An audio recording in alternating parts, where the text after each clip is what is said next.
ချမ်းသာတရားမေတ္တာတရားစေတနာတွေအရင်ခံပြီးတော့မှအခြားသူတွေကိုပျော်ရွှင်အောင်လုပ်ပေးခြင်းတာစိတ်ချမ်းသာအောင်ထားခြင်းတာဒီအယံကိုလှပပြီးတော့မှမျက်နှာဖွယ်ကောင်းတဲ့စိတ်ဆန္ဒတစ်ခုပါတို့တော့အဲ့လုံရက်ကကိုယ့်ရဲ့လွတ်လပ်တဲ့ရွေးချယ်မှုပေါ်မှာအခြေခံတာမဟုတ်တော့ဘဲနဲ့မဖြစ်မနေလုပ်ပေးရမယ့်အရာတစ်ခုဆိုတဲ့တွန်းအားဖြစ်လာပြီဆိုရင်တော့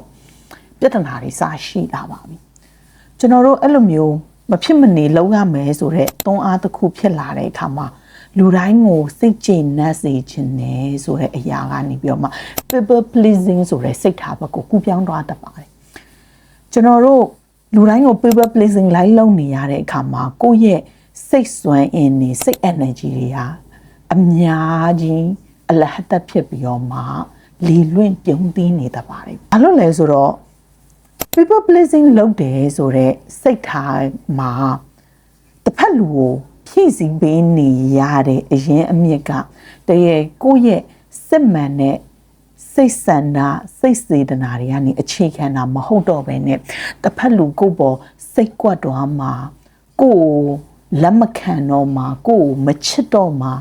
စတဲ့ကြောက်စိတ်တွေပေါ်မှာအခြေခံနေလို့ပါပဲကျွန်တော်တို့ people pleasing တန်နေရာတွေရောက်သွားပြီဆိုရင်တစ်ဖက်လူကိုကညင်းပယ်လိုက်တဲ့အခါမှာသူငါ့ကိုများမုံနွားမလားဆိုတဲ့ကြောက်စိတ်တွေရှိနေမယ်ပြီးတော့အခြားသူရဲ့စိတ်တိုင်းကြမှုမကြမှုပေါ်မှာကိုယ့်ရဲ့တန်ဖိုးတွေကိုတွားပြီးတော့မှပေါက်အပ်ထားမိတတ်တယ်ဆက်ဆံရေးအဆင်ပြေအောင်ထိမ့်သိမ့်နေဆိုတဲ့ခေါင်းစဉ်ရဲ့အောက်မှာကိုလစ်လျူရှုပြီးတော့မှကိုအမြဲတမ်းနောက်ဆုံးဥပိ္ပခာပြုနေမိတတ်တယ်တနည်းအားဖြင့်ပြောမယ်ဆိုရင်တခြားလူတွေစိတ်မကွက်ဖို့အရင်ကိုနောက်ဆုံးနေမိတာပဲတကယ်တမ်းတော့အပေါ်ယံကနေကြည့်မယ်ဆိုရင်စစ်မှန်တဲ့ဂရုစိုက်မှုနဲ့ people pleasing ကတူတယ်လို့ထင်ရတယ်တကယ်တမ်းမှာတော့ဒီနှစ်ခုကအနှစ်သာရချင်းအရန်ကြီးကိုကွဲပြားပါတယ်စစ်မှန်တဲ့ဂရုစိုက်မှုက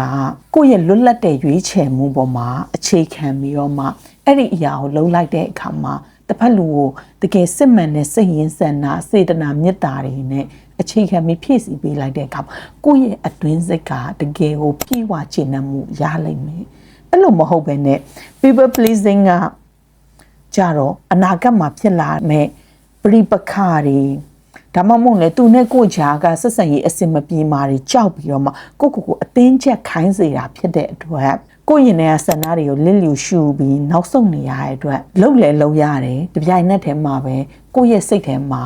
မကျေနပ်မှုတွေတခုခုပျောက်ဆုံးနေတယ်လို့မျိုးဟာတတာဖြစ်နေတဲ့ခံစားချက်ကရှိနေတယ်ဒါကြောင့်မလို့ကိုလှုပ်လိုက်တဲ့အလုပ်တစ်ခုတစ်ဖက်လူကိုလှုပ်ပေးလိုက်တဲ့အရာစိတ်စေတနာရဲ့နောက်မှာပင်မနှွမ်းနေမှုတွေပဲကြံနေခဲ့တယ်ဆိုရင်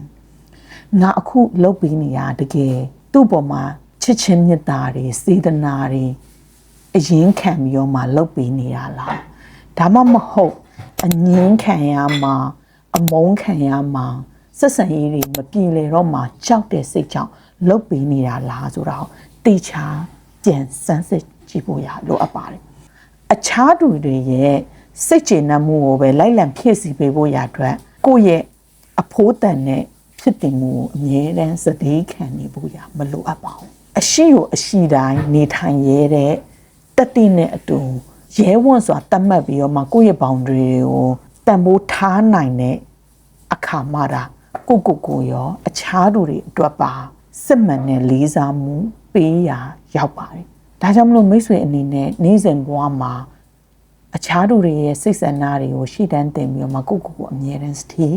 ခံနေမိလားဆိုတာကိုသိချပြန်သုံးသပ်ကြည့်ပါဒီနေ့ကနေစပြီးတော့မှကိုယ့်ရဲ့လွတ်လပ်တဲ့ရွေးချယ်ပိုင်ခွင့်ကိုအမိအရာပြန်ဖန်ဆုပ်ပြီးတော့မှတကယ်ခြေနဲ့ပြေဝတဲ့ဆက်ဆံရေးတွေကိုတည်ဆောက်နိုင်ပါစေလို့ဆန္ဒပြုလိုက်ပါတယ်အားလုံးကိုကျေးဇူးတင်ပါတယ်